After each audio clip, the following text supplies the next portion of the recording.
What's up, guys? I'm Gabbi Dee. I'm Ty. And this is Beyond the Bonesaw.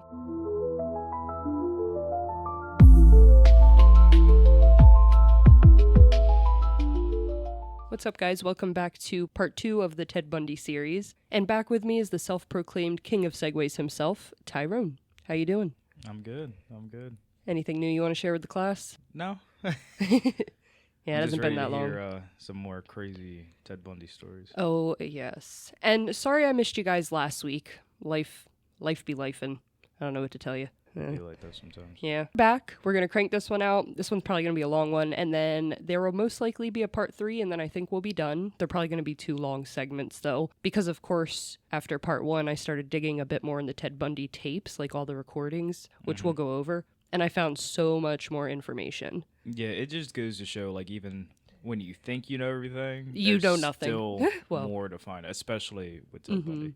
So we'll go ahead and jump right in. We're at the point where Ted is currently in and out of law school, and his criminal activity is just ramping up. He's done his first 2 attacks, Karen Sparks, the one who survived all those brutal attacks, and his first official noted kill, Linda Ann Healy. And somehow he's still managing to have his relationship with Liz on the side, because yes, they are still dating. How? No clue. She's unaware? We'll get into it. She's aware? No, she's not aware. We'll get into it. I did do some more digging, like I stated earlier, mainly because I really wanted to listen to a lot more of those infamous Ted Bundy tapes. And let's just say I learned a bunch of interesting facts that I just sprinkled throughout here, and you might hear me just bring up random shit. In digging into the tapes, I actually found a little more information about his political activity, like his political days, and I thought it was quite fascinating. Do you remember how Ted, he got into politics, he helped Dan Evans run for that re-election, where he went undercover and learned all his opponent was going to say and brought it back to Evans to help him win? I saw a recording of Bundy, which I'm going to play for you right now. He's actually getting interviewed because someone found out what he did. And we're going to listen to him and how he minimized the situation. I just think in the video it is interesting. He's still very confident and charismatic and joking, even though he just got caught doing this. And deny. Don't No, he says, "Oh, it's me." You know, he did? It's not that big of a deal. I'm about to play it now for you. It's hard for me to believe that what I did is newsworthy, and my part in the campaign was so insignificant. I'm embarrassed that I should be getting this publicity from it. Really embarrassed. He definitely minimized it. Like Yeah, definitely. Now, it's nothing crazy, but I just thought it was super interesting, and I wanted to show kind of his vibe, you know, so you get a feel for it, because he's known as the charismatic killer. That's also one of Ted Bundy's other nicknames. Now, during his political career, Ted would actually meet a man named Marlon Vortman when he was hired for Dan Evans' political run for re-election, and the two would quickly become friends. Vortman would say Ted was a really nice person, and I quote, "He was the guy you'd want your sister to marry." Really? My main point in bringing Marlon up is one day Ted saw Marlon's Volkswagen Bug and he fell in love. Marlon said he especially loved the grab bar, aka the oh shit bar, you know, that hangs on the ceiling. And he remembers Ted seemed very interested by it, but he didn't think much of it at the time. Then one day Ted showed up with the exact same car as Marlon, which is now known as the notorious Ted Bundy Volkswagen Bug. The same color, that light tan beige tone, and everything, even the same year, model, everything. This is also when his friend Marlon decided, I'm going to go to law school at Puget Sound, and Ted decided, I'm going to go to law school there too. So Marlon would say that basically he thinks Ted saw him as like a big brother, someone to look up to, someone who was already involved in politics and established. And this is when Bundy's really trying to get in there. So he probably did look up to him in a way, just as a role model to follow. He's like mirroring him though. Volkswagen Bugs were, I have some more statistics on them for you. But they were very popular back then. Even Bundy's girlfriend, Liz, the one he's with, she was driving a blue version of his during this. Okay. But he made the point, like, he got the same one. Same exact one. And this guy, like, there's never any notes of Ted, like, treating Marlon bad or being any type of way. Maybe, like you said, it was just some weird mimicking shit. I think he just looked up to him and he's like, oh, you know, I want everything Marlon has. He'd go over his house for dinner all the time. He said his wife was a great cook. He'd hang out with them. Interesting. He was just a normal friend. Get on top of this whole political thing? That's what I'm thinking. Because Marlon... Like he's using him. Yeah, definitely. I think he's mimicking him and he sees advantages and he's copying him. I mean, he even went to the same school for the same path as Marlon for law school. And I'm sure he felt flattered. Very. But, you know, flattery is dangerous. Just a little side note, in Ted's tapes, he said he loved working for the re-election. He loved politics, right? He had so much fun. Everyone he met was just so accepting of him. He loved politics, especially because it was all about your image and social standing, which, knowing what we know about Bundy now, I completely get why that appeals to him. He also added how this was the first time he ever had sex, so he really loved politics, because that's when he lost his virginity. He felt the need to state that. I don't know why, but he did. Now, let's talk about Liz Clofer. I actually re-listened to part 1 of the Bundy tapes, and just a quick fix. There is one part in the story where I think I called her Liz Kendall or Klendall, and I apologize. I don't know if it auto-corrected her name, because it is spelled a little off. I'm aware of what her name is. I just wanted to correct it. During the tapes, Bundy stated that he loved her so much it was destabilizing. He was, like, obsessed with Liz. But he also said Stephanie was the only true love of his life, so I don't, you know my opinion, I don't think he can love. He said that he loved that she came from a wealthy background and that she had a meek personality, which is very easy to control, in my opinion, how he said it specifically. And I just think it's very interesting. Those are the first 2 traits that came to mind when he thought of his girlfriend. Right. She was quiet, gentle, and easily imposed on. She was very submissive. He also added that they had nothing in common, like politics, which was big for him. He said that he just couldn't talk to her about politics. And he said that Liz, she loved to read, and he wasn't a fan of books. She sounds like somebody that wouldn't dig and pry into his life. Exactly. He would admit that he was also terribly jealous of her, but at the same time, he would agonize about the thought of ever losing her. He'd also say, I couldn't open up my whole life to her. I wish I did. I don't know what I was hiding. Maybe I was just trying to preserve the Ted Bundy, devil-may-care, attractive bachelor image.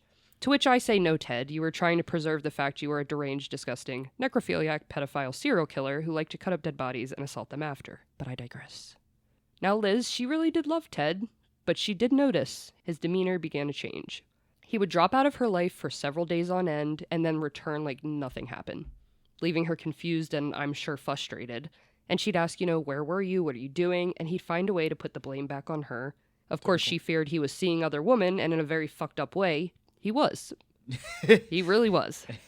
Yes, he was. In a very fucked up way. His next victim was 19-year-old Donna Gail Manson, who was born on June 9th, 1954 to Lyle and Marie Manson. At this point, all his victims would be killed within a month or less of each other. And he found Donna on March 12th, 1974. So the cool-down window has never really been there. Sound like roughly a month apart, right? Or some of them are days. It gets bad. She, like the others, was a student in college. She went to Evergreen State College in Olympia, Washington. She was last seen leaving her dorm to attend a jazz concert, but would never arrive. Before his execution, he admitted to abducting her, taking her to a secluded area where he raped and murdered her. She is still reported as a missing person since her body was never found.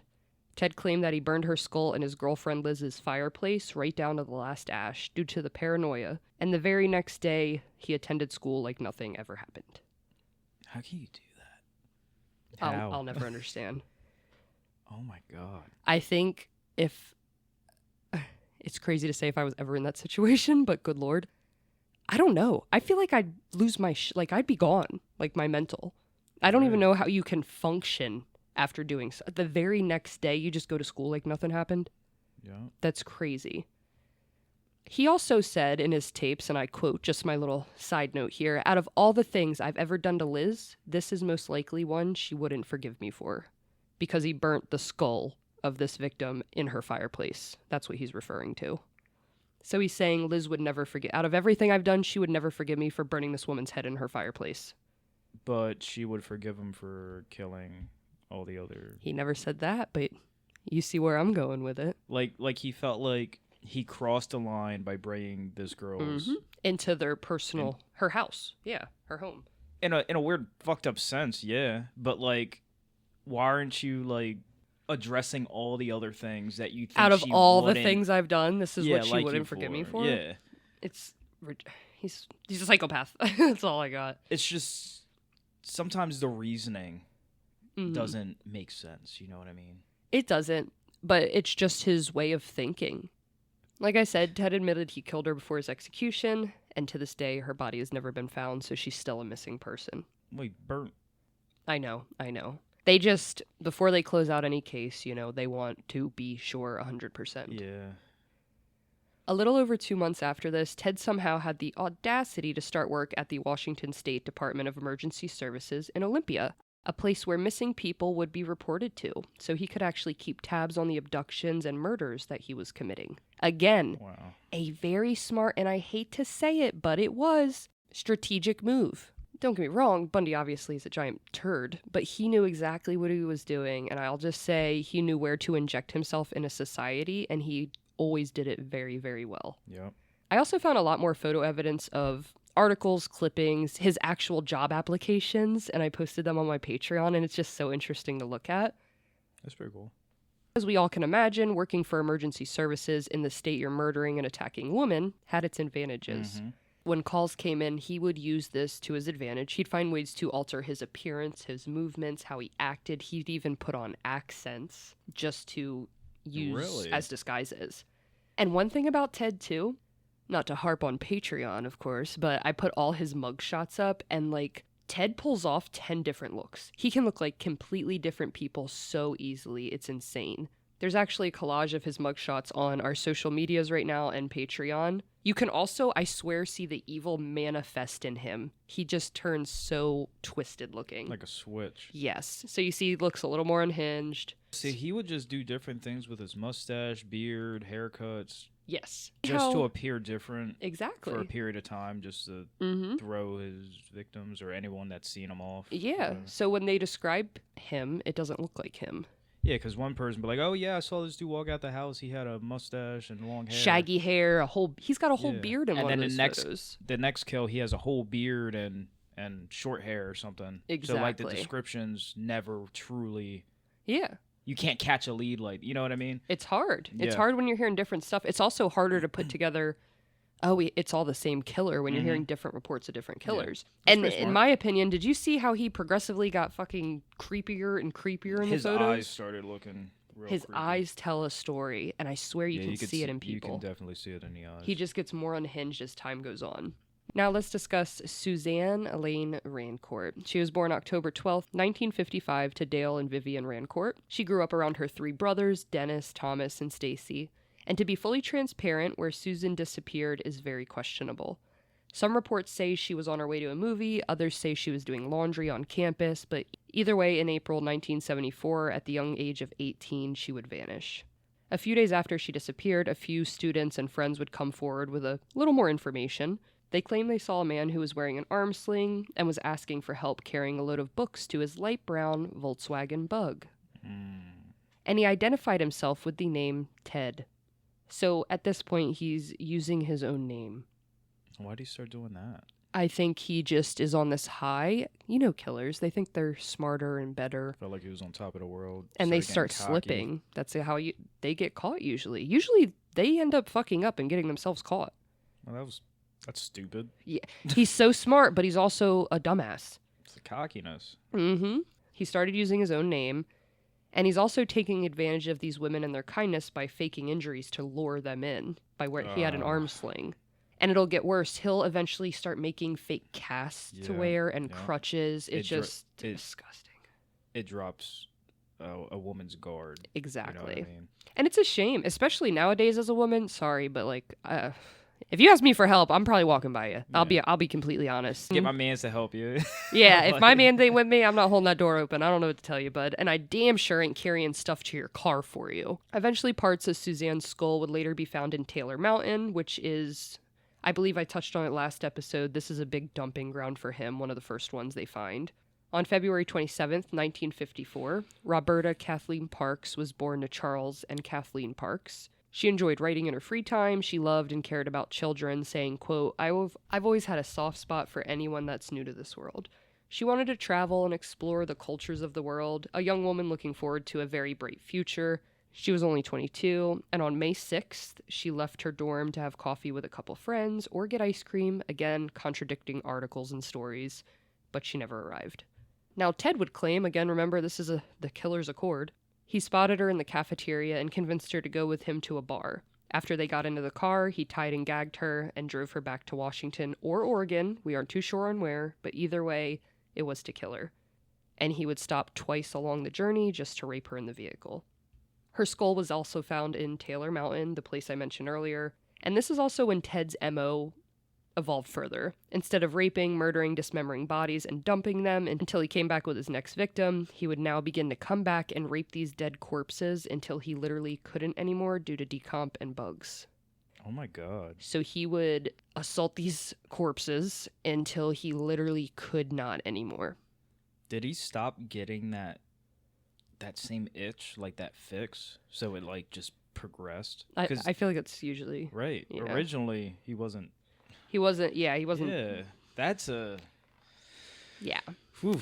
That's a crazy... It just wasn't doing it for him anymore. There's reports like he'd come back days, weeks later just to assault their corpses. He'd start doing their makeup. He'd start doing their hair. And these are like just to decapitated heads. He'd start doing makeup and hair and assaulting them. I wonder at what point did he start doing this?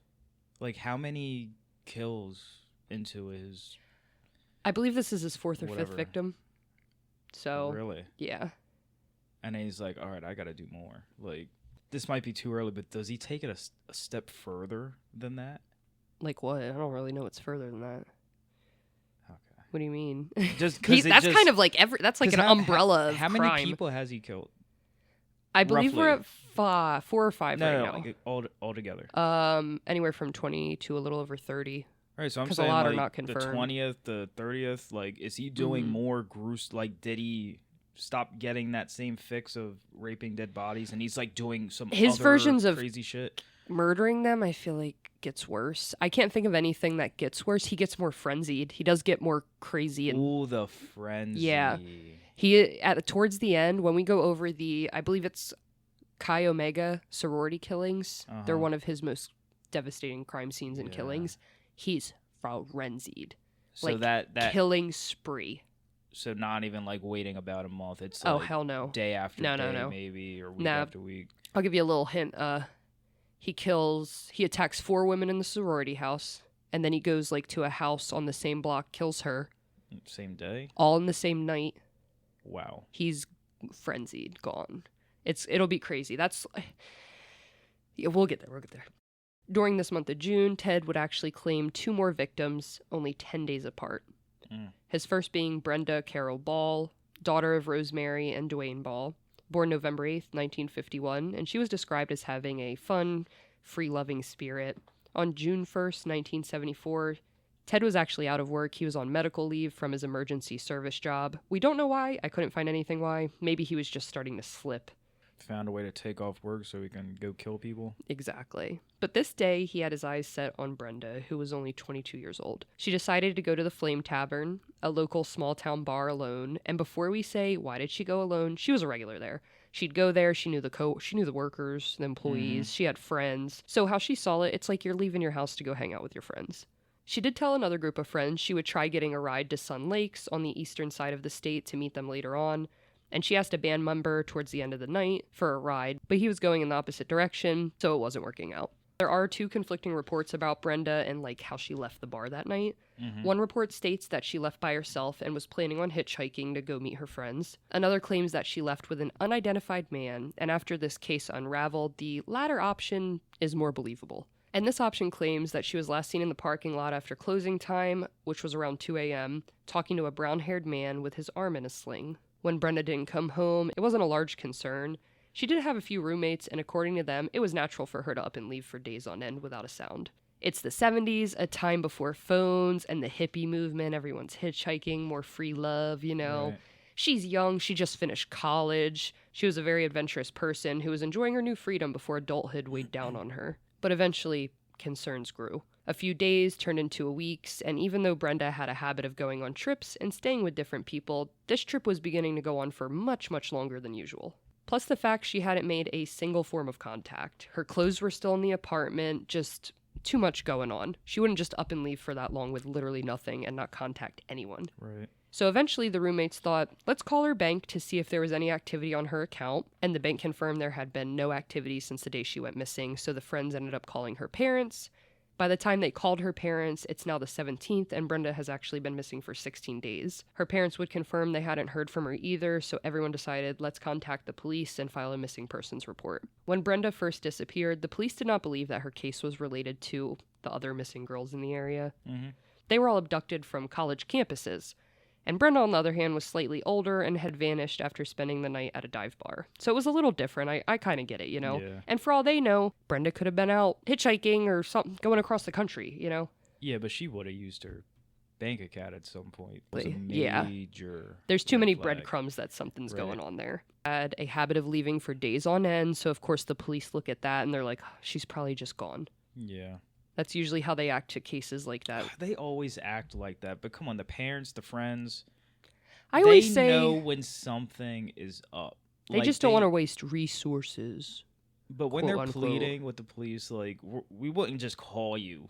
No one's going to Just- hate you for finding their daughter Exactly. halfway across the country Mhm.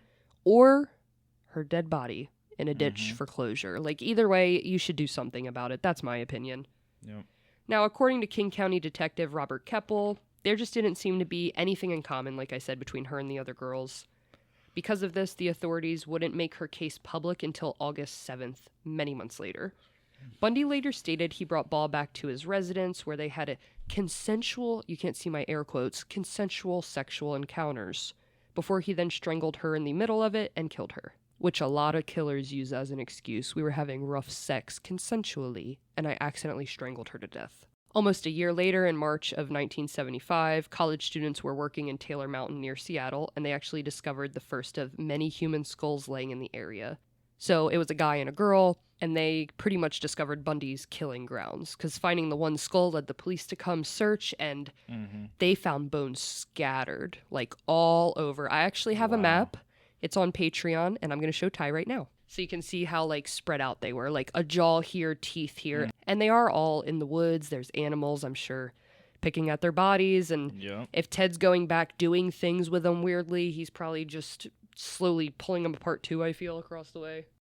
So one of the skulls, they did belong to Brenda, and it showed that she had been bludgeoned to death. Which, Bundy, I thought you said you strangled her during consensual sex, but okay. And Bundy would later confess to her murder before his execution. He did this with a lot of people. A lot of cases are still open, though, because they can't find bodies or just... They didn't take, like, when he would describe the women that he killed, you couldn't really take it at, like, No. as, like, truth. He would You know what I literally... mean? Like, they're like, yeah, okay, we know you killed her, but the story that you're saying, when we find the bodies, it tells, like how you said. He'd say, like, where he left bodies, too, and he'd send these cops, even after his death, he'd send detectives and officers on wild goose chases. Like, they'd go to places and there's not shit there. So it could be because, you know, Ted Bundy, he's an asshole who's just lying, or it could be he really isn't a remorseful man, and he doesn't remember where he put all his victims, because there's also so many of them. So Yeah, he how really crazy. could have been trying to give them the right spot, and, you know, he's dead now, so whatever, you can't do much. Or he could have just been being a dick, because it's Ted Bundy. And he didn't care about him enough to Yeah. remember No, anything. definitely not. 10 days later, after the killing of Brenda, on June 11th, 18-year-old UW student Georgianne Hawkins vanished while walking down a brightly lit alley between her boyfriend's dormitory residence and her sorority house. Mm. And she actually only lived 2 to 3 blocks away from Ted's very first victim. So Oh, that's shit. showing what area he's in. Yeah. Now, Georgianne, she was born August 20th, 1955, and the second of 2 daughters born to Warren B. Hawkins and his wife, Edith Hawkins, better known as Eddie. Georgianne was described as a spirited, vivacious, and an outgoing individual. Her mother described her as a wiggle worm who was unable to sit still and had a very talkative nature. Same girl. Her mom would also state she was very confident. These remarks were well documented in her report cards, where her teachers would also say how she was just adored by all her classmates. Her mother would also add how her daughter had quite a following. She was not the kind of person who just stuck with one kind of group of friends, you know, like the outcasts or the popular kids, the jocks. Instead, she saw everybody as her friend, no matter your age, status, or what group you hung out with.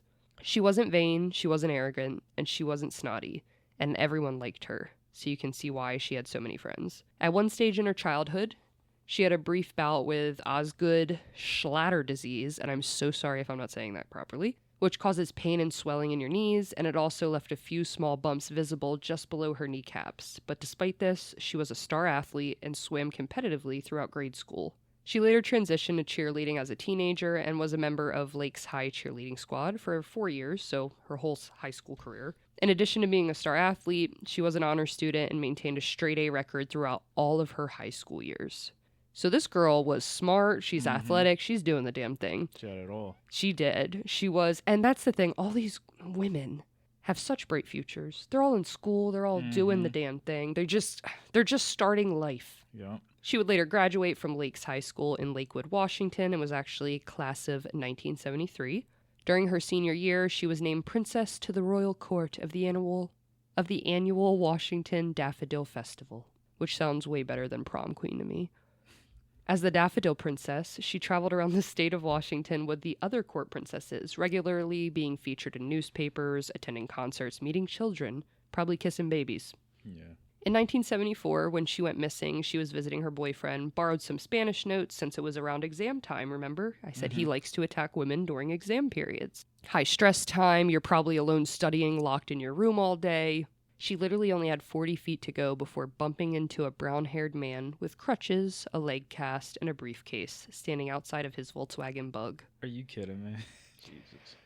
Ted would later state he lured her to his car and knocked her unconscious with a crowbar, which is one of his favorite weapons to use.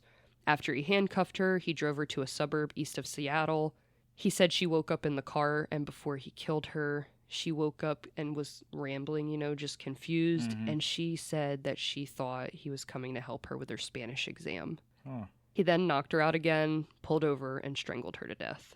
Before his execution, he claimed that part of her remains were found September 6, 1974. Again, this is the storytelling of the killer, so grain of salt. He never tried to conceal them. He'd bury them in a super shallow grave or just throw them on the ground and cover them up with a little brush. That's it. He didn't try. He's not digging a hole 6 feet under, which also makes it easier when he wants to come back and visit the corpses. Again, he said he'd do this until decomposition made it impossible to not do it anymore. He'd do it until the bodies were too putrefied to perform his assaults. He was becoming more and more of a sick fuck, and it only gets worse. By now, he's killed 6 women that we know of before he started performing necrophilia, and would now do this to the rest of the bodies based off of evidence. And again, killer's words, grain of salt, but he claims the next afternoon he returned to the alley where he took her from, and in the very midst of a major crime scene investigation with police and detectives all over the area, he claims he was able to find her earrings and one of her shoes and take them with him. So he was trying to take evidence from the crime scene. And he says he got away with it, but again, This is what Ted Bundy's claiming. In the Ted tapes, he was asked about this case, and he said, I don't know about the Hawkins case. From what I know about it, it's unusual because she was in a neighborhood where she would have had a lot of acquaintances. But I don't know. So he pretty much denied it, but he's like, I just want to state, it's just so odd she went missing because she's in a neighborhood where she knows so many people. How was it odd? You did it. Yeah. You clearly waited for the perfect opportunity, whether there were people around or Exactly. Now, his next victims would come in a pair. First, there was Janice Ann Ott, a Valentine's baby born February 14th, 1951 to parents Donald and Farrell in Oregon. And then there was Denise Marie Nasland, who was born October 10th, 1955 to parents Robert and Eleanor. But sadly, I didn't really find much about the women's past. And I did look at the police reports for this day because shout out to another Bundy blog. I found this website and they have so much information. They are where I got a lot of the photos from that I honestly have never seen before. FBI reports, articles that happened during the time frame from news stations, police reports, a little bit of everything. I even found Bundy's registration for his Volkswagen Bug, and I posted that online. Along with a couple pictures of the inside of the Bug, and you can see like the seat. He took out the passenger seat. I don't know if I stated that yet. So we could throw the bodies easier to shove them in or knock them out. It's easier to have them knocked out on the floor than knocked out on a seat, you know? Oh, yeah. Before Bundy abducted these 2 women, I did find other police reports, and this same day he actually went to Liz's house. They argued about something not stated, and he stormed out. And I just wonder if this bold daylight kidnapping, because he does this during the day, was the catalyst of him and her fighting. Like he was going to take his anger out in a way. Just in a fit of rage. Exactly. A frenzy, some might say. Yeah. Not blaming it on Liz, obviously, but maybe it was his own fucked up way of blowing off some steam. That's my opinion. That's a good way to put it. So, thank you.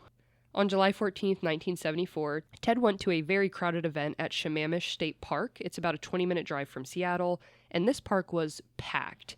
It was a huge area, They had a bunch of activities going on, and it was along water, like a beach. So there's sand everywhere. People are out chilling, and there were thousands of people there. According to the news article I read, there was about 40,000 people there. And wow. and he got away with this in front of all of them. What? Also, the videos of the day are insane. It reminds me of like Woodstock because, 70s hippies, long straight hair, the mustaches, but at the beach instead of a festival. Right. And 40,000 people's insane. Ted, he's walking around at this point and he's like, oh, I need someone to help me attach my sailboat to my car. And he's got his cast on, his arm's hurt. Trying to get someone's guard down. And he's just walking around waiting for someone to take the bait. So eventually a woman, she offered to help him. But when she approached his vehicle, she noticed there's no fucking sailboat. So what's going on? Clearly a lie. Yeah. Red flags are waving all over already. But to add a few more, Ted told her, quote, oh, I forgot to tell you, my sailboat is at my folks' house, just a hop, skip, and a jump up the hill, which he also was saying in a British accent. So now he's faking accents. And he's saying, my sailboat is at my parents' house, so you got to get in my car and come with me to get it. Fuck no. Just a whole nother layer to him masking himself with the accent. Mm-hmm. The accent is a whole nother way to mask himself, and he's acting like he's British. He's saying a hop, skip, and a jump up the hill. Like, what the fuck? After this, Ted motioned to the passenger door for her to get in, and she bolted. She took off. Good for her. She said, mm-mm. A little while later, she saw another woman walking with Ted towards the parking lot where his sailboat was around 12:30 p.m. The woman was walking beside him, wheeling along her 10-speed yellow Tiger bike. And this woman was 23-year-old Janice Ann Ott, the Valentine's baby. As they walked by, it would be later reported a conversation was overheard between the two. The woman would say, hi, I'm Jan. And Bundy would say, hi, I'm Ted. So he's also giving his name out, and everyone reported it to the police. And sadly, after this, Janice would never be seen again. 4 hours later, Bundy would return and come across Denise Marie Naslund, a 19-year-old woman who was studying to become a computer programmer. And she was with 3 of her friends laying out on the beach enjoying the day. And around 4:30, she headed to go use the restroom, which was only 60 feet away, and she never returned. We can assume she went willingly to go help him with this invisible boatmobile, I guess. But later on that night, Denise's mother, Eleanor Rose, would call in to report her daughter missing.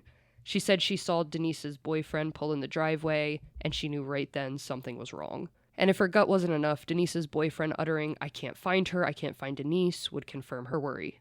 Their bodies would be found months later. Ted told an FBI agent that Ott was still alive when he returned with Naslund, and that he forced one to watch as he raped and murdered the other woman, and then did the same to the other one. They both would be found together months later in November, along with an extra femur and several vertebrae found at the site, and they would actually later be identified by Bundy as belonging to Hawkins, the bones that were found with the women.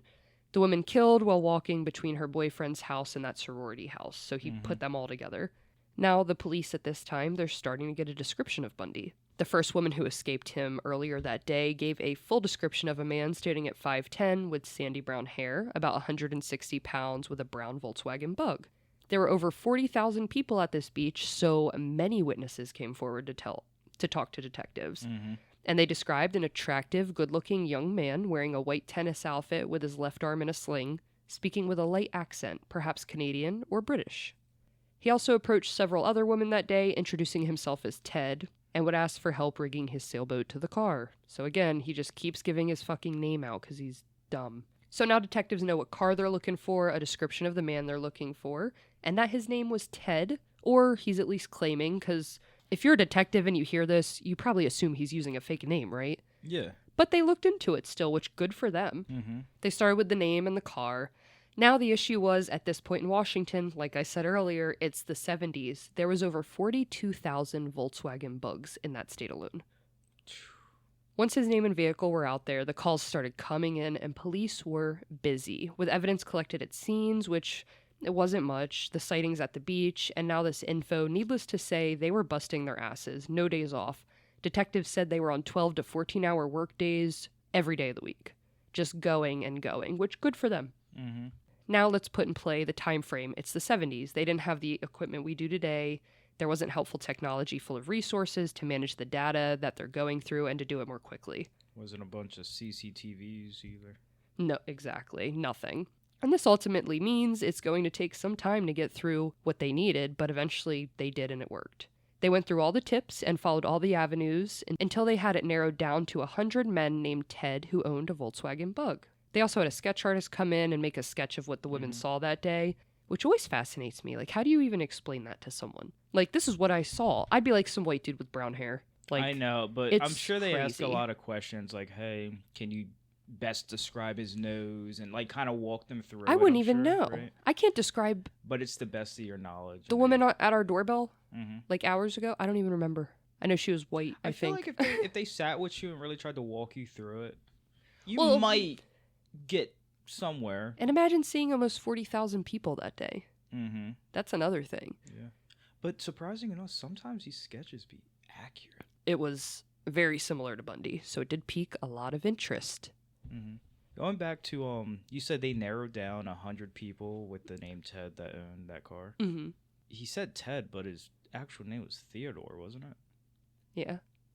So shouldn't they be looking? So I'm even sure if they looked found for 100 both. people that went by Ted, Mm-hmm. it's not necessarily. I'm sure they're like Ted, a nickname like you, Ty. Well, shoot, you got a lot of names. Yeah, but Ted is a genuine name, ain't it? Like, in and of itself. I mean, I don't know what You'd be real. I mean, if the nickname for Theodore is Ted, and that's common, I guess. If you're smart enough, you'd be like, okay, we gotta look for Theodores too. But Mhm. I mean, they're you know. detectives. I'm sure they Yeah. fucking were. I hope. Right. Well, clearly. because when he got the car, he didn't put Ted. He had to put Theodore. I actually was just about to pull up the registration and Yeah. see if it says Ted or not. Because that's his legal name. Yeah. Let's see. But you're right. They're smart enough to I don't know. see his name. His name's not on it? No, this is just a description of the vehicle, actually. It's just the license plate numbers and VIN Yeah. numbers. Is Ted the common nickname for Theodore? Yeah, definitely. Okay. Yeah. So I'm sure they were like, let's look up Theodore. Because I don't think I met anyone ever called, I never met anyone called Ted anyway, so that I never met anyone named Theodore Yeah. besides a movie. I think it was one of the Chipmunks, right? Alvin and the Chipmunks, wasn't one of them Theodore? I have no clue. Oh, okay. I'm sure I've heard the name in some movie Mm-hmm. at one point. I feel like that made me sound old. The Chipmunks. So, back to the sketch. This sketch, a lot of people were like, this looks a lot like fucking Ted Bundy. Right? Every detail matched up, and eventually Ted's girlfriend Liz called the police, informing them her boyfriend might be the killer. Uh-oh. And she wasn't alone. One of Bundy's professors called in about it. Even fellow coworkers called in about it. And Anne Rule, who wrote that book and worked with Ted at the suicide hotline job that we talked about earlier, or in part 1, sorry, she also called in. And she even showed this to Ted and was like, Ted, doesn't this look a lot like you? Don't you also have a Volkswagen Bug as well? Because remember, she used to be a police officer. Uh-huh. And it's just funny because I just picture her doing all this and her dog tied up just barking its ass off at Ted. Uh-huh. You know? They all informed police they recognized the sketch, the car, the name, and reported Ted Theodore Bundy as the killer. Detectives, unable to believe this accusation, never looked into it at first. What? Why couldn't they believe it? They didn't think a clean-cut, well-looking law student with no adult criminal record could be the perpetrator. That's ridiculous. And when his girlfriend Liz called in, they made her feel like she was dumb for even thinking it could be him. And she was also convinced she wasn't being taken seriously because she was a woman. Classic. She asked her dad to call them, right? Her dad refused, telling her she was going to ruin Ted's career and reputation if she was wrong. So it actually took her a while to call in because her dad was like, you're going to fuck up his life doing this. Don't call in. Like, her dad's telling her not to do it. He loved Ted. Loved him. Yeah, but she's probably like, it's clear as day that it's my boyfriend. Like, Yeah. you Well, know what she I mean? said... Fuck that reputation. Like, we're trying to catch somebody that... Before we jump back into the action, I have to shout out the first ever sponsor of our show, Gabbi. If you follow me on social media, you already know I'm usually deep grinding Apex or running missions in Warframe. And when you're locking in for hours, the last thing you want is that mid-game crash. That's why I've been loving Gabbi. They're known for their jitterless energy blends, which means no crash, no weird shaky feeling, and no guilt. Just clean focus that helps you lock in and carry your squad for hours. And if you're an anime fan like me, you have to check out the Crunchyroll collab. The anime-themed shakers are insane. I've got the Chainsaw Man energy blend and the Free Run shaker on the way, and I cannot wait to show you guys. If you want to level up your setup and support the show at the same time, head to dubby.gg, that's dubby.gg, and use code BONESAW at checkout, BONESAW, for 10% off your entire order. All the info is in the show notes. Huge thanks to Dubby for believing in the pod, and a huge shout out to you guys for listening. Now, let's get back to it. That's killed people. Well, she did state that he really liked Ted, even more than his own daughter, which is just very sad. But again, Ted was a master of manipulation. So she calls in, she says, I'm concerned about my boyfriend, Ted Bundy, whom you guys should look into. They ultimately brought her in for an interview, and here, Bundy's girlfriend Liz would lay it all out for them.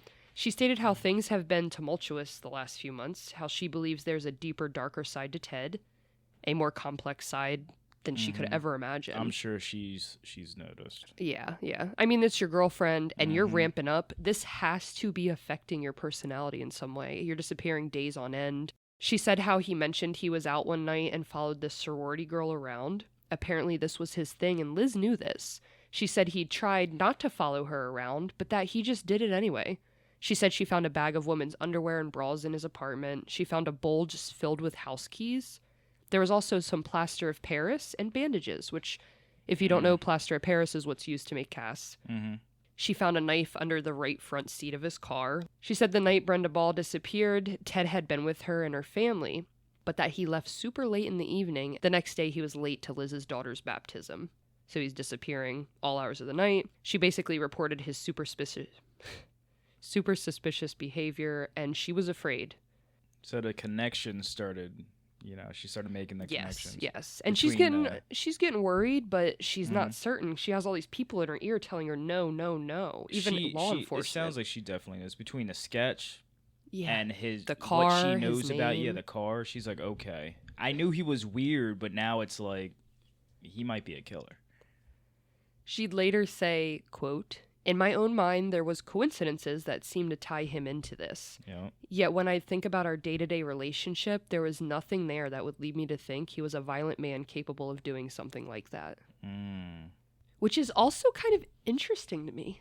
I'm surprised he wasn't violent towards his relationships, like girlfriends Sounds that like he he dated. treated her fine. Yeah. Might have been some Part of weird that mask. things, but it's not like he treated her terribly. I think he also saw her as an object to achieve what he wanted in the future, like money, politics, Yeah. So maybe he kind of walked on eggshells with her too? Who knows? There's no reports of him ever touching her badly. Was it to maintain a certain image, maybe? Well, it could have been. Because I feel like there's always an ulterior motive with him. He's like, okay, I just need a girlfriend. Like, a girl that's what I'm to make saying. me appear normal. She's kind of like Stephanie, the first girl he dated. They're both pretty. They're both in politics. They both are wealthy. It's easy to get into that lifestyle, and that's what he wanted. And then one of the first things he says he loved about politics was the social standing involved with it. So he definitely had this thing about looking good in the public. Like acutely aware of it. Yeah, definitely. Now, Liz went to the cops. They shut her down. Her dad's shooting her down. She doesn't know what to do. And to give the cops a break, they were getting about 200 tips a day regarding this case. A lot of women were calling and saying it's their boyfriends. But they did eventually look into Ted Bundy, and like I said, nothing came from it. They watched him. They tailed him at night. Nothing. And eventually a month goes by. They're watching him day and night, and again, nothing happens. They must have been tailing him at the wrong times, because... Or he knew. You think so? I do. I'm very aware of my surroundings, and I feel like if the same vehicle followed me every day for a fucking month, I'd be like, did he know his girlfriend tried to rat him out? No. So how would he have known the police is on his tail? At maybe this when point, the sketch came out. No, remember, at this point, they were bringing him in. They did question him. Oh, okay. So he's got an inkling. Somebody ratted him out. He's got an inkling something. Well, shit, the sketch looks like him. He gave out his name. They're posting it in all the articles what he drives. He has to be like, oh shit, like, here's my face, my fucking name, and my car. Yeah. Like, he had to know something was going on. And the fact that they followed him for a month and nothing happened, no one went missing, there was no new leads to his murders, nothing. I feel like that said something. Oh, but they don't know he's a serial killer yet. They're just basing it off what happened at that festival. They're also siphoning, 200 plus other calls a day and looking down other avenues. But they're unaware of all the other previous kills that he's had. Yeah, they don't know anything. They don't know anything about anyone except what the people at Shemamish Park said. Yeah. And they actually got 8 witnesses from Shamamish Park, that very big party going on. And 7 of the 8 positively identified Ted as not being the man from the day. Shows how reliable our memory is.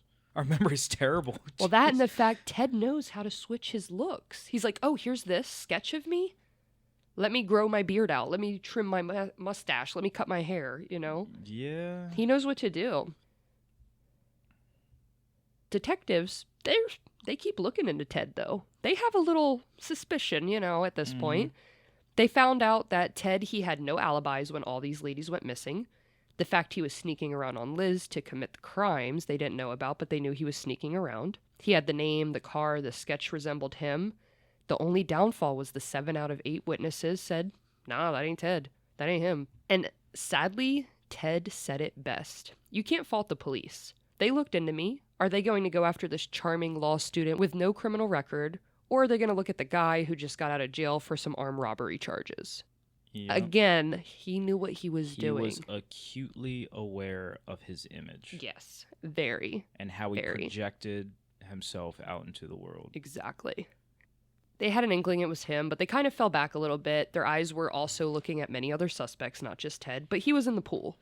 They did also note the murderers had stopped at this point. No one's dying, no one's going missing. Police would also run out of leads and ended up stopping the task force altogether at one point. They admitted they would only catch the killer if he committed another crime and got caught, because they had no evidence. And they don't know it's a serial killer yet. And the murders, they stopped for a reason.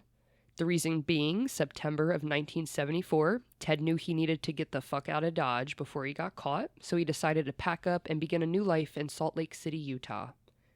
He said driving into the state felt euphoric to him. He loved the scenery of mountains and deserts he had to go through. In my mind, I was wondering if he thought, oh, this is my new Taylor Mountain, where I'm going to start dumping bodies. With his girlfriend? No. He'd go to Utah. He'd start law school there at the university. His friend Marlon, remember from politics, the Volkswagen and the Puget Sound law school guy? He was completely thrown off that Ted moved. He told him, you need to go to the University of Puget Sound, where I go. What are you doing? I thought we had this agreement. We were going to go together. And Ted just said no, and he ended up leaving state. In the Ted Bundy tapes that we kind of are discussing throughout the episode, they found, we'll go over it later, I just got to give you a little context so this next part makes sense. Ted would only talk about himself in third person, like he's a psychiatrist trying to diagnose a serial killer. Like he's diagnosing himself. And this was kind of their roundabout way to get Ted to tell on himself without telling on himself. He never wanted to put himself there and have this image, but he's like, oh, well, I'll help you diagnose this guy. Oh my God. I know. So he said, you're dealing with an individual whose primary concern is to not be detected. The individual's modus operandi, which is MO, the individual's MO was moving large amounts of distance in an attempt to camouflage what he was doing, and he was able to take advantage of the anonymity factor. Anonymity. I can't say that word. Anonymity? No, I can't say it. Anonymity? Advantage of the anonymity factor. Anonymity. Everyone in Utah saw him the same as everywhere else. He was a young, charming guy aspiring to go to law school and live a perfect life. So he's starting this whole new life. He also ended up getting baptized at the Mormon church as if that could wash away his sins. He became friends with Michael Priest, who was the Mormon church brand president then. At this point, Bundy would state he's trying to come off as this law-abiding citizen who's sound and stable, attends church, is very involved in the church community, and he was constantly shifting his personality to fit that image. Michael would state Ted was a very handsome young man who had his life pretty much in order. He came to church meetings and activities and responded positively, so he thought Ted had a bright future ahead of him. As for Liz, the girlfriend you asked about, Liz and her daughter stayed in Seattle, where her and Ted continued their relationship, just long distance. But despite his relationship, Ted would see about a dozen other women in Utah, alive and dead. Ted wanted to go back and finish his degree after dropping out the first time, because, like I said, he's in and out of college. But he became very frustrated in Utah when he realized everyone there was smarter than him. He found the classes completely incomprehensible and said that the other students had something, some intellectual capacity he didn't, and that it was a great disappointment to him. So that's quoting Bundy. So he goes there. The school's a little harder. Everyone has to work harder. They've probably been doing it longer. He's new there too. Mm-hmm. And he's upset and he's very disappointed that everyone else is better than him. A new string of victims would begin a month later because Ted can't stop, won't stop. And he has the emotions of a child being told no. He can't handle rejection. And he can't handle others being better than him. So, of course, one day he snaps. Ted said at this point he wanted to also de-escalate his crimes. So, instead of kidnapping and murdering and raping women, we're going to leave the murder part out. Let's just go. We're going to pick her up, kidnap her for a little bit, sexually assault her, rape her, and just drop her off somewhere. Alive, right? That was his new plan. Because he thought he could step away from killing in order to try and not get caught. I did read a few reports claiming his first Utah murder following this disappearing act from Washington was an unidentified hitchhiker in Idaho on September 2nd. He allegedly raped and strangled her, returning the next day to photograph and dismember her body before disposing of it in a nearby river. But I never found anything to back this up with facts. I'm just throwing it out there what I saw. I saw a couple articles about it. Mm-hmm. It's a theory, so grain of salt. We will go over a few more of his victims. Then next episode, we'll go over more of the investigation, his arrest, some court proceedings, and then the notorious, vicious sorority house killing spree he goes on. And the final days of his life, because, spoiler alert, this sick fuck gets executed by the electric chair. His first confirmed Utah murder was Nancy Wilcox. Nancy was born on the 4th of July in 1958 to Herbert and Connie Wilcox. On October 2nd, 1974, Ted kidnapped Nancy, who was only 16 years old at this time, and this would be his first underage confirmed victim. So he's also going younger. See, is this a progression? You see what I'm saying? Yeah. Like, Yeah. She was actually headed to a store to buy a pack of gum and was last seen in a tan beige-looking Volkswagen. He claims, big emphasis on he, as in Bundy, claims she was walking on a poorly lit road when he parked and forced her into an orchard nearby at knife point. In the orchard, he restrained her before he put her in his car and drove back to his apartment. He claimed that he kept her alive for 24 hours before he killed her, but again, Bundy's words, and sadly, her body was never found. We do know she was last seen leaving her parents' house buying that pack of gum. It is speculated that Bundy may have been grooming Nancy, and this is according to her family members. They claim she mentioned an older man who would come into the drive-in, that's where she worked at the time, and flirt with her. Her cousin worked there as well, and she would see him come into the drive-thru, and she pretty much confirmed Nancy did tell her she met an older guy who was in law school. Her sister Susie said Nancy became visibly excited when she saw some older gentleman drive by their family home one day, and she said something like, "Oh my gosh, that's the guy who's been coming into my work." So her family kind of heard of this guy. and then what? Like, you got a 6-year-old girl talking to a grown-ass man? Well, she's know just about telling it? her, like, girlfriends. They're not thinking much of it. How do I you know. not think much of I know. that? Well, you're another underage girl, and in high school, sometimes, Right, but you said her family knew too. yeah, as in her cousin and her sister. Uh, I know, trust me. It's not like it was her parents who knew. It's sad because it's one of those things where you're like, no, get away. Like, try to avoid it. But sadly, her death would be inevitable. He did later admit to killing her before his execution and gave info on where her body was, but it was one of those situations they went out to find her body, and she wasn't there. He also never stated that he knew her before he killed her. Since her body was never found, her family did put a marker for her on her father's grave. So her father passed away. He's got his gravestone, and they put a little marker on there for her just so they had a spot to go visit. Yeah. Only 16 days later in October, 17-year-old Melissa Ann Smith, who was also born on the 4th of July, so back-to-back 4th of July babies, left her home after hanging out with her father, who was actually the town police chief, Oh, shit. to meet some friends at a local police joint called the Pepperoni, which I think is kind of cute. They all hung out and chatted for a bit. She left around 9:30 to head home, but sadly, Melissa would never arrive. Her body was found 9 days later in Summit County. She had been battered before death with what the medical examiners assume was a crowbar. Her cause of death was strangulation by a nylon stocking, and she also had been raped and sodomized. Her gravestone reads, Melissa Smith, July 4th, 1957 to October 27th, 1974. I don't believe in goodbye. I did see her father on the news because remember he was the police chief. The police chief's daughter had just been murdered and found beaten, raped, sodomized. And he was on the news in his police uniform explaining how he wanted to make sure no other parent goes through what him and his wife went through. It's almost admirable in a way that he's doing that job and he's trying to find a light in it to help other parents. It's like they say in these situations, you should try to find some kind of light in it, you know? And I feel like his was, I need to stop this from happening to anyone else. No one else needs to go through this. He's in the best position to he is, do something and find this Police guy chief. and make sure it doesn't happen to anybody else. Exactly. Again, this is one of the murders Bundy would confess to before he was executed. Laura Ann Amy was born August 21st, 1957, and sadly her death would take place when she was only 17 years old, so he's on this underage kick right now. It was Halloween 1974, and Laura was attending a Halloween party. Costumes were a must. Of course, there's a little underage drinking. If you've ever been to a high school Halloween party, you know how they go. Mm-hmm. High school parties were always big, and Halloween, I feel like, is one of the most intense parties I've ever seen, honestly. During the party, she decided to go to the store and grab a pack of cigarettes. The report claims she asked a friend to go with her, and they refused, so she went by herself.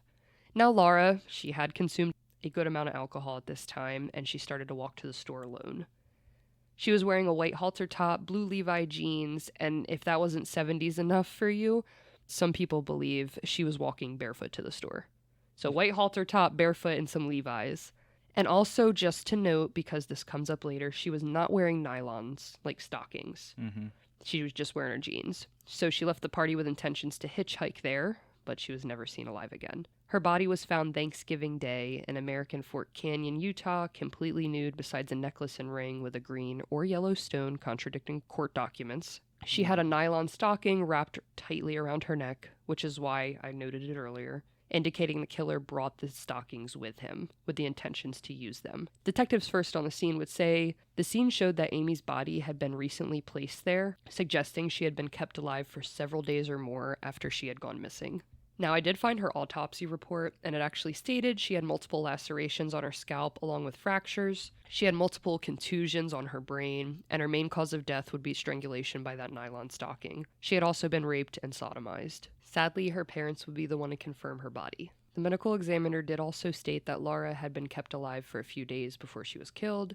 That's why her headstone doesn't have an exact date that she died, and it just reads November 1974. Reports from court state that Bundy knew Laura and that they talked on several occasions, again, maybe grooming someone. They said and testified that he hung around Brown's Cafe, which Laura and her friends went to often. During the time, Bundy would drink coffee and flirt with all the girls there who, yes, are all underage, like a fucking predator. And a witness who was fully willing to testify, I couldn't see if they did or not, I didn't find it in any articles, but they were there once and said Bundy blocked Laura in a booth and stated, "You can't go, I'm going to rape you." Why does nothing come out of this? Which Laura, she then shoved him out of the booth and left. So eventually Laura, she introduced Bundy to one of her male friends, and they're all young and underage. And Bundy told her to stay away from Laura because she was his girl. And in turn, Laura told Bundy to, quote, get screwed. And Bundy got pissed, left speechless, and there's honestly a lot on this. What the fuck? Because it continues their relationship. Another witness says Ted went to Laura's house. Another witness said Ted went to a house Laura had been staying at, and she went outside to speak with him, and they were very upset with each other. They were obviously arguing, and she told him, quote, get the fuck out of here. I don't want to see you no more. So, were they dating or had a thing, and it ended badly? He got mad and reacted? We'll never know. Sounds like it. Now, one thing about Laura, when her body was found, they found one of their first clues. Tire marks in the vicinity of her body. So they made plaster molds of them and actually sent them to Colorado Bureau of Investigation, who would eventually confirm these tires belonged to a 1968 Volkswagen Bug, and later in court they would use this against Bundy as evidence.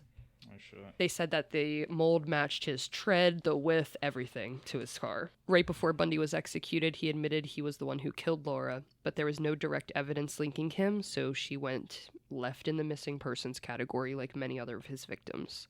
The Utah County Sheriff's Department and Utah County's Attorney's Office would both decline to accept his verbal accountability for her murder, and they were unable to satisfactorily convict him based on the evidence they had. There had also been other leads indicating other suspects could have been involved in her murder, so that's a big reason they left it open as well. But almost 52 years later, Laura's case has finally been solved as of this month. April 1st, 2026, DNA found that her body was officially linked to Ted Bundy, confirming what police and her family already knew, that she was kidnapped and murdered by Theodore Bundy. CODIS is doing the damn thing, so good job. A lot of cases are getting solved. 52 years later. That's insane. And I keep seeing more stuff about other cases getting solved, like cold cases right now. So I think by the end of it, it'll be crazy to see who's linked to what, or what killers are already dead and have been, executed and have other victims linked to them. Yeah. Her sister, Michelle Impalo, was 12 at the time that her sister was murdered, and she said she was super happy her sister's case was officially solved, even if it took over 50 years. Her and her sister had a 5-year age gap. She said they were very close and did everything together. They shared a bedroom on the family's farm in Fairview, Utah. She told reporters that Laura actually had a horse that she'd feed red licorice nibs to, and that when Laura died, the horse would never eat him again. She did speak at a news conference once the DNA was confirmed, and she stated, quote, "It's really quite amazing that people are even still interested in Laura's case. No, I speak for my family when I say thank you, and thank you media too for even caring." Now, is anyone wondering where the fuck is Liz? Yeah. Of course, they were still together, but she started to notice his increasingly strange attitude, and again, him just disappearing. He's already out of state, but he'd go to Washington to visit her, she'd see him, but things are just getting weirder and weirder, and like we said in his photos, he's just losing it more and more. And of course, the person closest to you is going to realize that. She also kept finding those weird items laying around, like medical supplies, a bunch of the women's underwear. She found a trash bag, like I said, full of the bras. She decided not to say anything, and I truly believe it's because she just had so many people in her ear telling her she was crazy. Now we will move on to Friday, November 8th, 1974, late afternoon, and this person is important. Okay. Ted approached 18-year-old Carol Duranch at Fashion Place Mall in Murray, Utah. Carol just graduated high school and got a job at a local phone company. She actually just got this 74 Camaro that was maroon with black leather seats and a black top. And the guy she was dating had a matching Camaro, and in the 70s at 18 years old, I would just be obsessed with that. One day, Carol saw on the news that a girl from Midvale, a city close by, was found murdered, and that she was actually the daughter of the town's police chief. So Melissa, the one we were just talking about. Yeah. She was alarmed but not panicking because there wasn't any other information given, so she didn't think much of it. I mean, we see stuff all the time, on the news. It was Friday, the weekend, she's 18. She didn't have plans, so she just wanted to go to the mall for some shopping. When she arrived, she parked under a light and walked inside. Carol was actually looking into a bookstore window when a man approached her and said, "Hi, I'm Officer Ted Roseland." So now he's a cop. Ted then proceeded to tell her he found someone trying to break into her car and asked her to accompany him to the station to file a complaint. Young and trusting, Carol didn't even wonder how he'd found her in the mall or knew the car belonged to her. He had an authoritative air that made her assume he was what he claimed to be, an officer. He asked her if she would come look at her car with him and see if anything was missing, and she complied, of course. They approached her car, she's looking inside, and she sees nothing's missing. She did add later on, because she does survive this attack. What? She would state how she saw him when she's looking in the car get closer and closer, like shifting his body so that she'd lean further and further into her car, and she backed out of there. So she's young, she's got some, common sense. She has some sense, yeah. So she stands upright and she says, "Nothing's missing." She just wants to get out of that situation. Ted tells her, "Oh, they're holding this guy at the police station. Like, come on down, fill out a report against him. Let's just get this situated." And this is when she asks if he has a form of identification, which good job, because remember, she's only 18 at the time. And I do feel like this entire time, a little voice in her head is just telling her to keep her guard up. Something's off. So she asked for ID. She said she felt very uneasy. She also thought she smelled alcohol in his breath, so some red flags are waving. But then he promptly pulls out his wallet and shows her his police badge. So then they walk over to his Volkswagen Bug, and she thought, that's odd. He's driving a Beetle. Maybe he's just undercover or something. Right. And side note, there's no damage to her car, right? Like nothing's wrong at all. So why couldn't she just take her own vehicle and follow him to the station? It seems like a waste of time to drive her to the station, drive her back. Again, no remarks of damage. It's just weird. Yeah.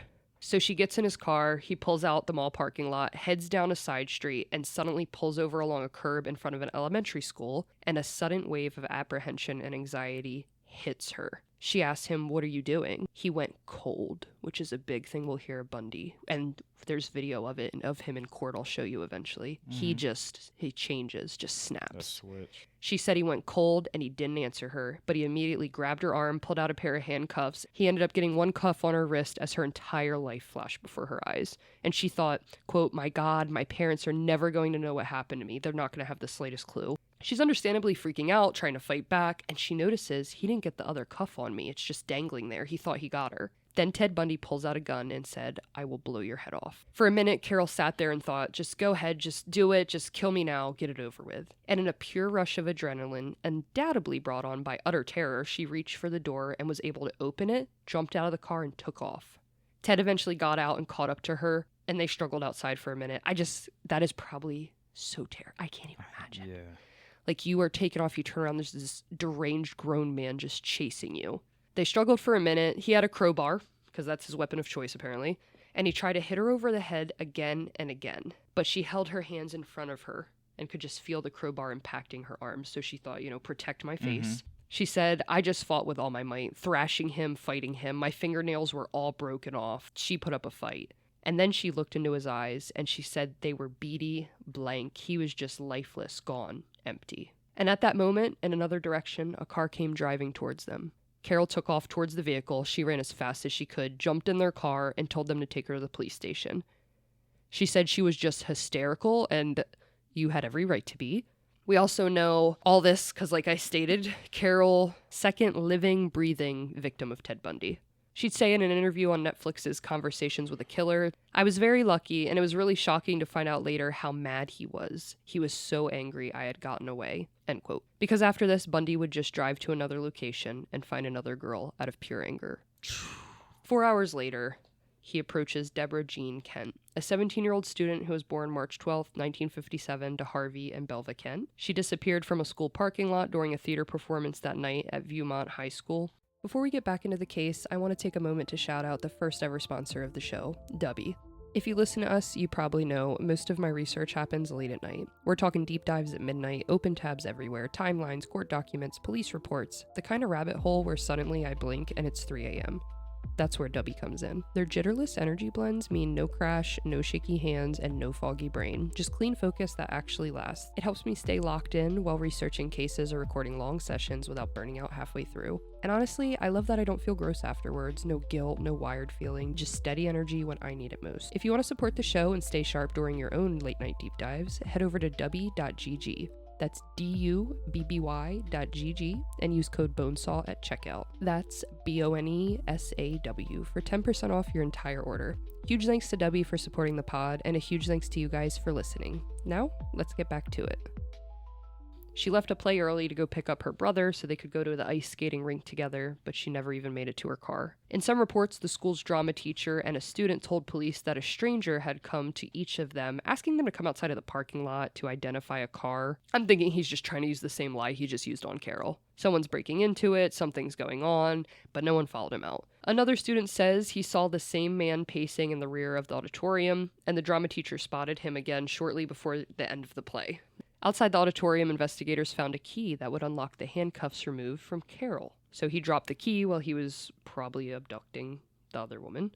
He eventually admitted to abducting Kent and keeping her at his apartment for a day, stating she was alive during half of it. A pamphlet from the school theater that night would actually be found in his home later on when he gets searched. A patella was later found and identified via DNA as Debbie's. Bundy confessed to her murder shortly before his execution, like many others. And this is where I'm going to end part 2. Next week, we'll go over the rest of the victims, his downfall. We will also go over the notorious Chi Omega killings. It was interesting to see the progression of his killings. Mm-hmm. I didn't know much about how he killed a lot of his victims. And Yeah, what he did with their you just knew bodies there and was a everything. lot. Mm-hmm. Mm-hmm. Oh, I can't wait to see what comes out of the surviving victim. Oh, yeah, yeah. Seemed like you cut that short, but I'm sure she plays a part in, his arrest and Witness testimony. evidence and witness Yeah. testimony and all that. Oh, that could explain the frenzy too. It's like, fuck, one got away. Like, this is my last hoorah. This is it, boys. Yeah. Like He gets we're going out with a crazy. bang. Well, buckle up, because next episode is probably going to be one of the most vicious. The Chi Omega sorority killings are very intense. I'm sure. But if you guys made it this far, I mean, it's nothing you haven't heard yet. And thank you for sticking with me. I know this episode's a little longer. Hopefully it makes up for missing you last week. But for now, we have to get to Hot Pot for dinner, so let's wrap this up. I'm Gabbi Dee. And I'm Ty. And this is Beyond the Bone Saw.